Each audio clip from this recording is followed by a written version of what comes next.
Hi there, I'm Marcel Ruben, and welcome to another tutorial. Now you already see what we're going to paint today. It's a kind of strawberry in the foreground, and in the background we have this kind of a background that has the appearance to be a bit blurred.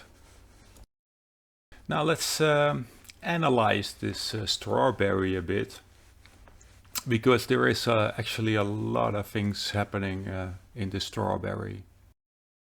For instance, if we look a bit down the strawberry, a bit left down, you can see there is this kind of yellowish orange kind of a color.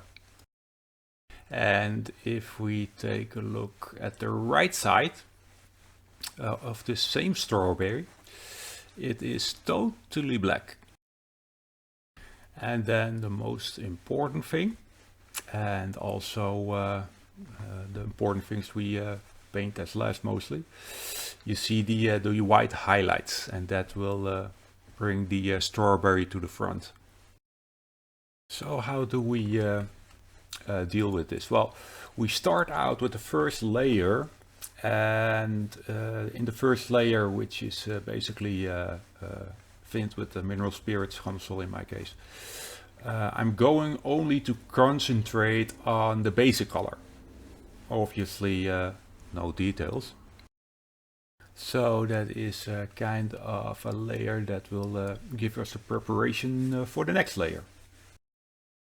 So I am now mixing my colors, and as you can see, the colors are, from the perspective of how you look at it, is wrong, because I look at my palette knife from a different angle, so that from the video it might look that those colors don't match.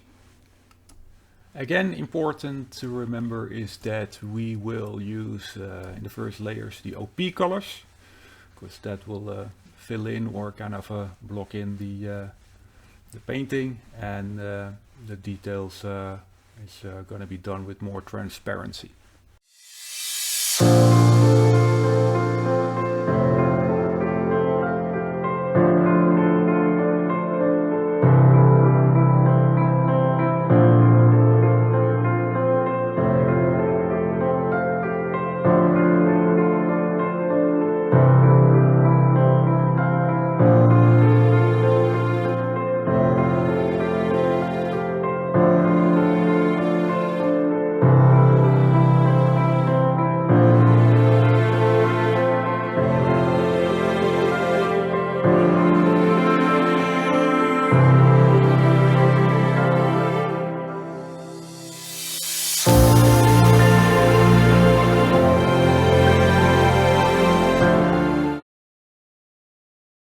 So the strawberry is ready for the first layer.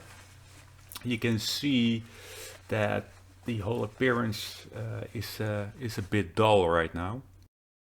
And that's actually the cause of the mineral spirits. But the first layer is giving us a kind of a abstract basic idea where we want to go to. Now we just wait until the first layer is dry, and we will start with the second layer. So the first layer is dry, and I am going to begin mixing for the second layer. Now I'm using the same palette. That's why I use this palette that you can tear off the paper. You can see the same palette colors at the top, and this is giving me a good reference for the colors that I used in the first layer. Now, obviously, when you have some more experience, you don't need to reference that again. But when you start out with painting, you will find out that this technique is very useful.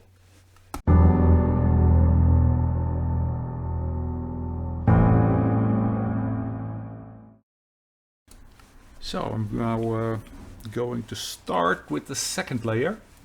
And in this second layer we will concentrate a bit more on details. And obviously, because the paint will have more oil in it, you will going to see a change in the painting already.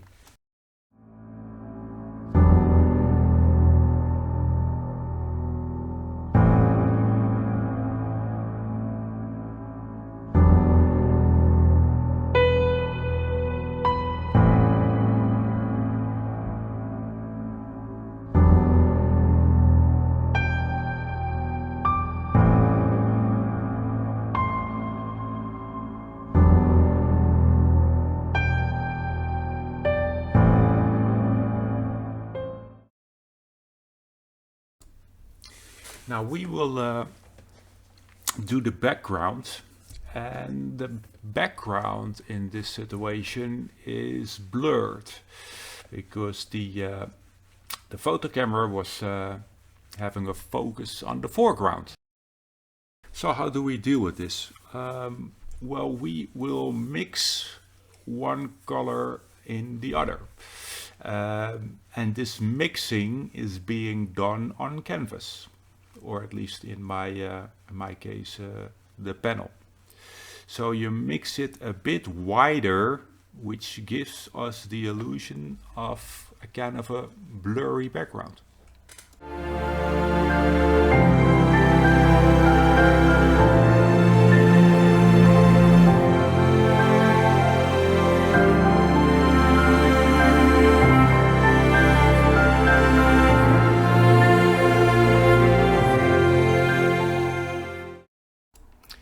Now the blurring is done from the background, and you definitely notice that the strawberry, because it is a lot clearer, has the same effect as a normal camera. It brings the strawberry to the front.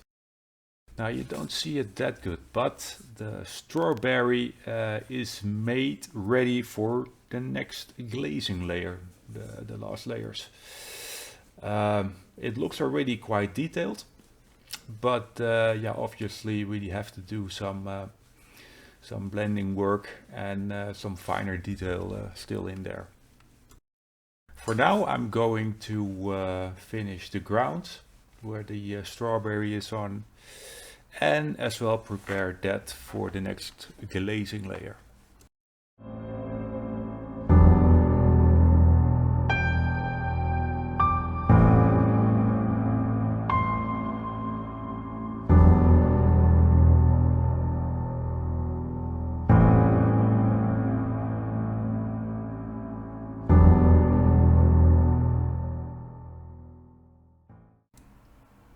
So the second layer is finished, and you can clearly see that the painting is ready to put some final details on. And obviously those details will be done with a glazing layer. The glazing layer specifically is a layer that let the underneath layer to shine a bit more through than the other layers, causing this kind of a fuller effect. And personally, that last layer is my favorite layer, to be honest. A lot of painters consider the first layer to be their favorites, but I like the last one.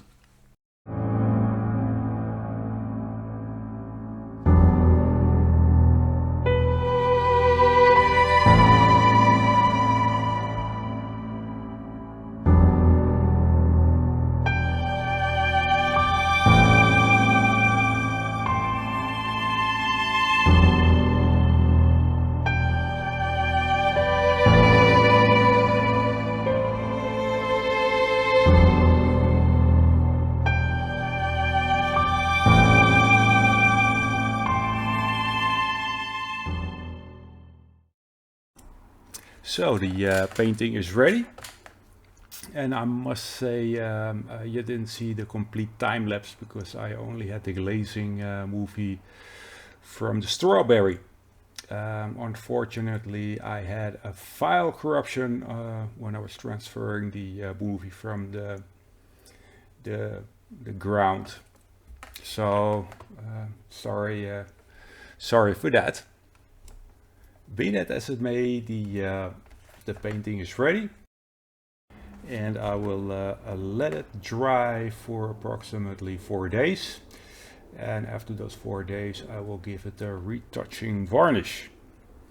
Now this retouching varnish not only protects the painting, but after drying, as you can see a bit on the picture, there are some parts of a painting that has the tendency to get a bit dull, and that's because some pigments are drying a bit different than other pigments. And retouching varnish will bring back those colors and give it a nice shine, like kind of a finishing of this painting. So again, I hope you like this tutorial, and I see you on the next one.